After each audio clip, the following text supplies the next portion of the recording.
नमस्कार साथियों। आज मैं एक अध्याय आप लोगों के साथ शेयर करना चाहूँगा जो कि स्टूडेंट के लिए काफ़ी महत्वपूर्ण है। तो आगे स्टार्ट करते हैं हम लोग। अध्याय का नाम है चुप रहना सीखिए। सही आचरण इतना ज़रूरी क्यों है? किस तरह का व्यवहार एक विद्यार्थी का होना चाहिए? आपकी सफलता की नींव आचरण पर ही टिकी होती है। सबसे पहला गुण जो आपको अपने अंदर धारण करना है वो है चुप रहना सीखना।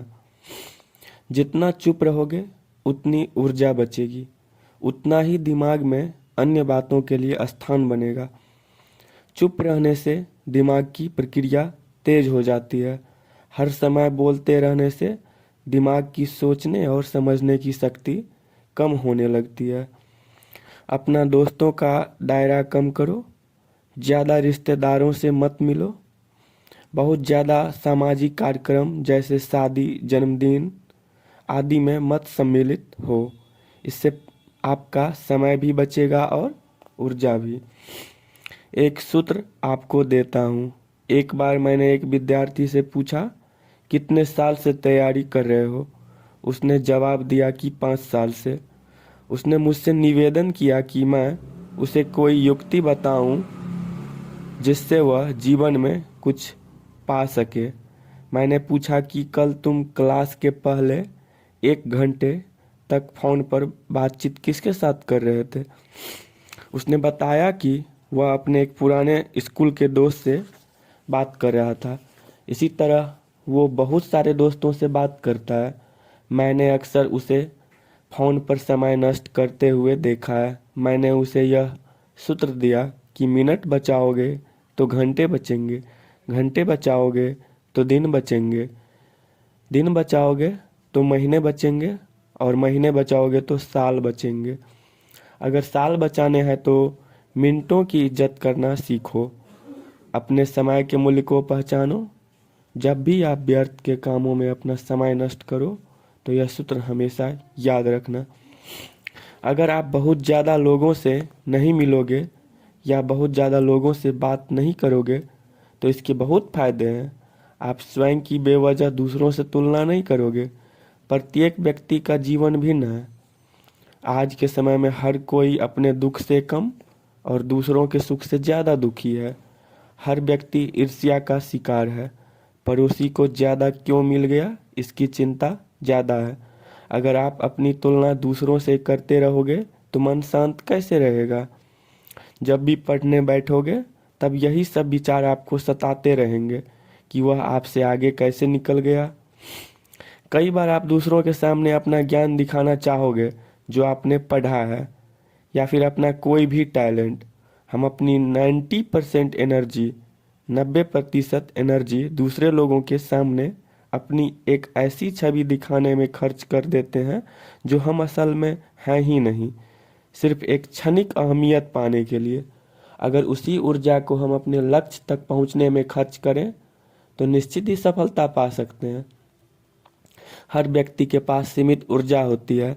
सब लगभग उतना ही भोजन करते हैं, सब 3 वक्त का ही खाना खाते हैं, सबके पास एक दिन में सिर्फ 24 घंटे ही होते हैं। फिर ऐसा क्यों है कि कुछ लोग आकाश को छूने लगते हैं और कुछ लोग जीवन में एक के बाद एक असफलता प्राप्त करते हैं? इसका कारण यह है कि हम अपनी ऊर्जा को दिशाहीन होने से खो देते हैं। व्यर्थ की बातों को सोचने में, फालतू की बातों में इतनी ऊर्जा चली जाती है कि पढ़ने के लिए बचती ही नहीं। या तो हम अपने अतीत की विफलताओं के बारे में सोचते रहते हैं या फिर भविष्य की काल्पनिक परिस्थितियों के बारे में सोचते रहते हैं जो कभी नहीं आएंगी। एक उदाहरण देकर समझाता हूँ। मान लो आपको एक रेस में हिस्सा लेना है। 10 प्रतिद्वंदी है रेस से। ठीक पहले रेफरी आपके पैरों में 10 किलो का एक बैग बांध दे और कहे कि अब दौड़ो। क्या आप यह रेस जीत पाओगे? नहीं ना। वह इसलिए कि आप अपनी बहुत सी ऊर्जा उस बैग को खींचने में खर्च कर दोगे और बाकी लोग क्योंकि उस भार को नहीं ढोएंगे इसलिए आसानी से आगे निकल जाएंगे। अब समझे कि ऊर्जा बचाने के क्या फायदे हैं। सिर्फ यह ज्ञान मात्र होना कि आपके अंदर सीमित ऊर्जा है और उसको किसी भी रूप में नष्ट नहीं करना, यह ज्ञान मात्र ही आपको अपने लाखों प्रतिद्वंदियों से आगे निकाल देगा।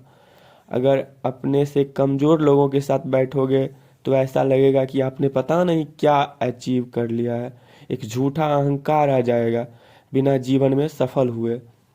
कई बार आपका मन करेगा कि दूसरों को दिशा दिखाओ। इस सब में भी आप व्यर्थ में अपनी ऊर्जा खर्च कर दोगे। मान लो एक चाय का कप है, उस कप में कहीं से कुछ बूंदें आ गई। अब उस कप का मन हुआ कि बाकी चाय के कपों को भी दान करें, उन्हें भी कुछ बूंदें दें। उसने कुछ अपने निकट के कपों को आमंत्रित किया और उनमें अपनी कुछ बूंदें डाल दी। उसे अंदर से सेटिस्फैक्शन हुई, बहुत अच्छा लगा कि उसने दूसरे किसी की मदद की। वो कप घर आया और उसने अपने आप को दर्पण में देखा। देखते ही उसके होश उड़ गए, वह दंग रह गया। वह अंदर से पूरी तरह सूखा था। अपनी सारी बूंदें तो उसने दूसरों को दे दी।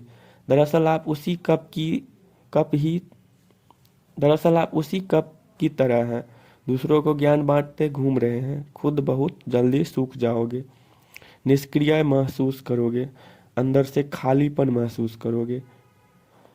तो फिर सही तरीका क्या है? एक कप को अपने आप को इतना भर लेना चाहिए कि वह ओवरफ्लो कर जाए। जब उसमें बहुत पानी भर जाएगा तब वह पानी उसमें से निकलकर दूसरों तक पहुंचेगा। उससे वो कप दूसरों को भी पानी दे पाएगा और खुद खाली भी नहीं होगा। और सबसे बड़ी बात, उस कप को दूसरों के पास भी नहीं जाना पड़ेगा। जब आप बहुत विद्वान हो जाएंगे तो आप विनम्र हो जाएंगे। दूसरे लोगों के पास बहकर ज्ञान पहुंचेगा।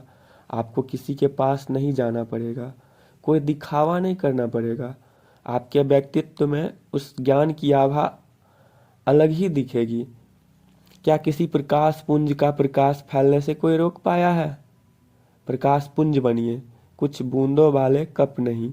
रविंद्रनाथ टैगोर ने कहा था कि एक जली हुई मोमबत्ती ही दूसरी मोमबत्तियों को जला सकती है। पहले खुद को प्रकाशमय करिए, एक लट्टू की तरह बनिए।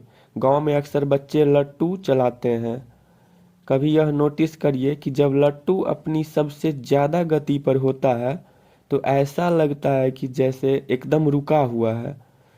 उसी तरह आपको होना चाहिए। दूसरे लोग देखें तो ऐसा लगे कि आप अस्थिर हैं, लेकिन असल में आप अपनी अधिकतम रफ्तार पर घूम रहे हो। इतना ज्यादा ठहराव आपके अंदर होना चाहिए, एकदम दिखावे का नामो निशान नहीं। दूसरे को पता ही न चले कि आप क्या कर रहे हैं और आपकी रफ्तार कितनी है। जब एक बीज अंकुरित होता है तो क्या आवाज होती है? क्या जब वह आकार में बड़ा होता है तो आवाज होती है? नहीं ना, सिर्फ शांति होती है। सालों बाद जब हम देखते हैं तो अचानक छोटा सा पौधा बहुत बड़ा दिखता है, परंतु जब एक पेड़ गिरता है तो बहुत आवाज होती है। अत्यधिक शोर विनाश का संकेत है और शांति उत्थान का। उम्मीद है मैं जो कहना चाहता था आप तक पहुंच पाया। शुक्रिया। इस ऑडियो को सुनने के लिए आपका बहुत बहुत धन्यवाद।